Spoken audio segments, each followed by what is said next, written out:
Can you imagine a world without liberalism?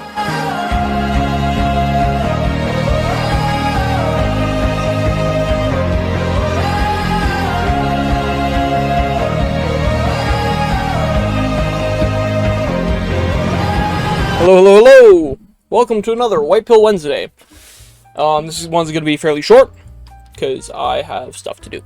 Starting off, the silver prices remain stable at about $23, week over week. It's been pretty good. Silver's an incredible thing to invest in, but legally I cannot tell you that. Gold, however, has taken a bit of a dip at now hitting $1,900. So, if you been eyeing a nice little gold piece, you'll be getting a slight discount. Going on with more pricing stuff, Bitcoin itself is at 30 grand. So, I think Bitcoin's gonna hit $1 million. But speaking of millions, ISOM number 2 is a comic book written by the creator known as Eric D. July, or Young Ripper. His last comic book, ISOM number 1, that I have right here, is an indie comic book talking about the story of Avery Richards. Wait, no, Avery. I can't remember his last name. Avery, who was a previous superhero, but got out of the game for reasons that I don't think we quite know yet. Or it's just been too long since I've read the book myself. But anyway, his first book that he put out, ISOM number 1, made $3-point-something million, which is fantastic to see, especially from, an indie creator, somebody not backed by Marvel or DC. He's only been in the comics game for, I think, about a year now.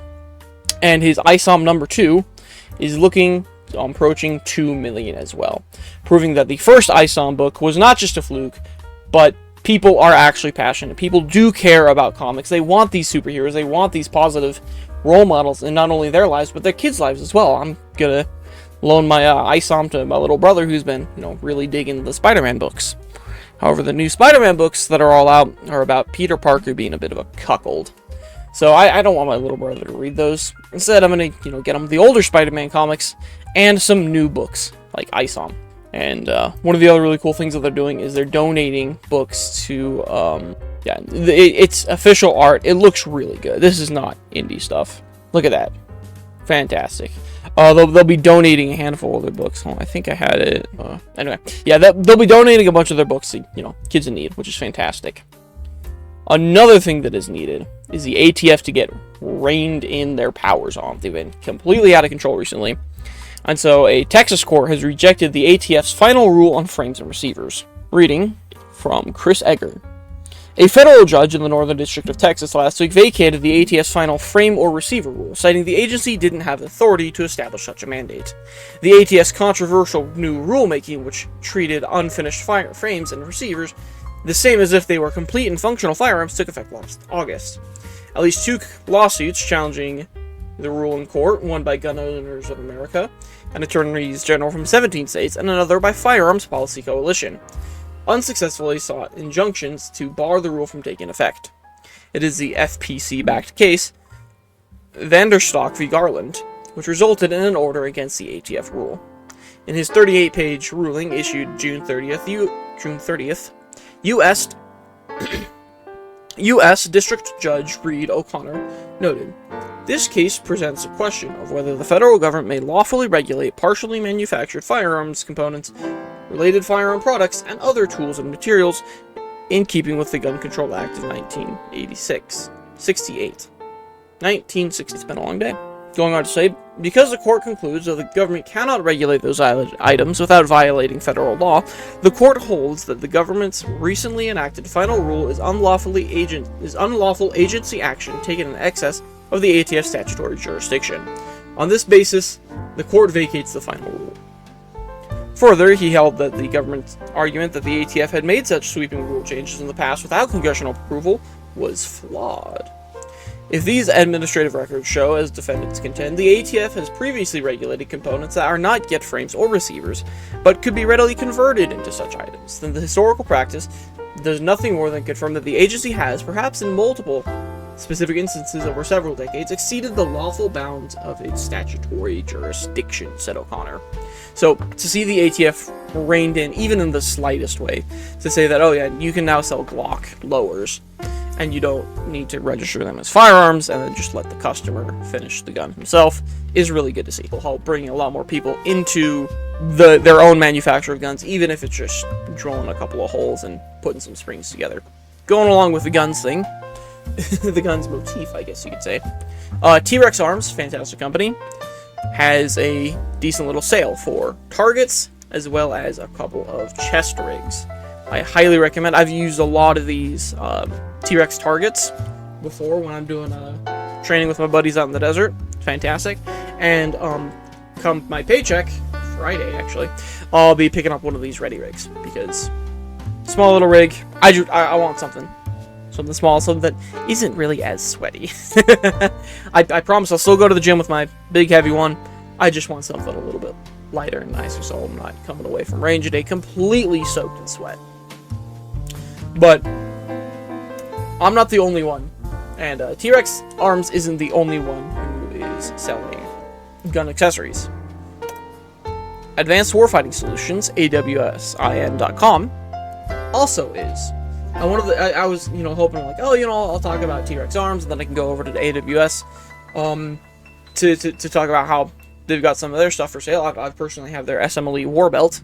It's a really cool belt. But the issue is, a lot of their stuff, what they have for sale, is out of stock.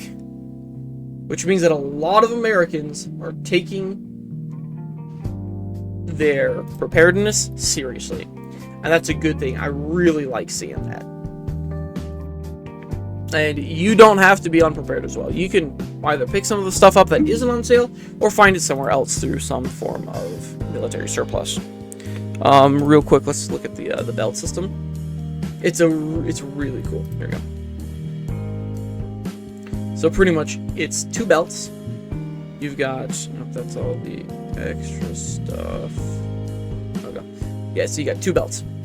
You've got the inner belt that goes through your belt loops, and then you have the outer belt, which you attach all of your cool little pouches and holsters onto. I've used it. It's really cool, really neat. Actually, building the belt itself is kind of fun. Putting your stuff together, putting it on. Oh shoot, I should probably move that mag pouch over. Just adjusting it. It really is a lot of fun. Just kind of playing dress up in your room, goofing around. It's a lot of fun. I highly recommend getting one of these. They're great. And even better, how could I forget this? They're all made here in the United States. I think it's in like Kentucky or something. Yeah, so fantastic, great company, good lads. Go get one. And finally, wrapping stuff off from timcastnews.com. From timcast.com/news. We've got more Democrats and Republicans are willing to consider third-party presidential candidate.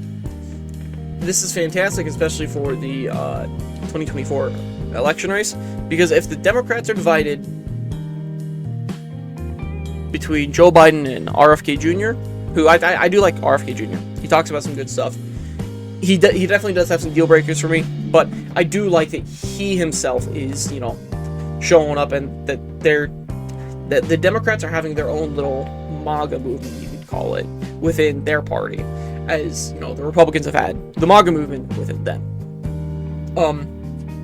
I really do hope that this means that like the old political system and like the establishment, you can call it, is dying and like falling off on both sides, because honestly, there's not really both sides. There's just one. There's the enemy, there's the establishment, and they hate us, the people.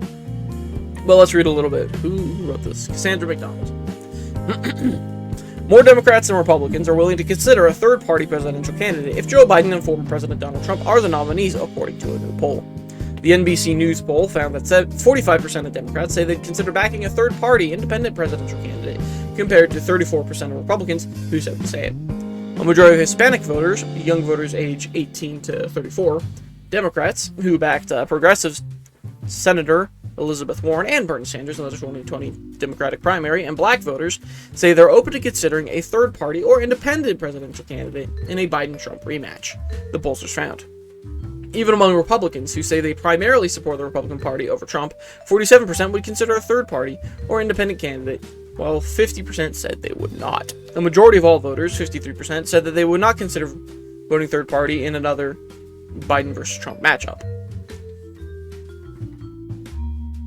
So it looks like this votes are going to be split. Part of the, if we can get a third party, hell, even a fourth party, something a little bit more where the people can have more of an influence and it's not just the big money, that would be great. Absolutely fantastic. Good to see. Today's Whitepill Wednesday. Go out, go outside, enjoy the wonderful weather if you have good weather where you are, and exercise it a little bit. Just get feeling good. That's what I'm going to do as soon as I put some shoes on. But yeah, have a good one. And we say bye-bye.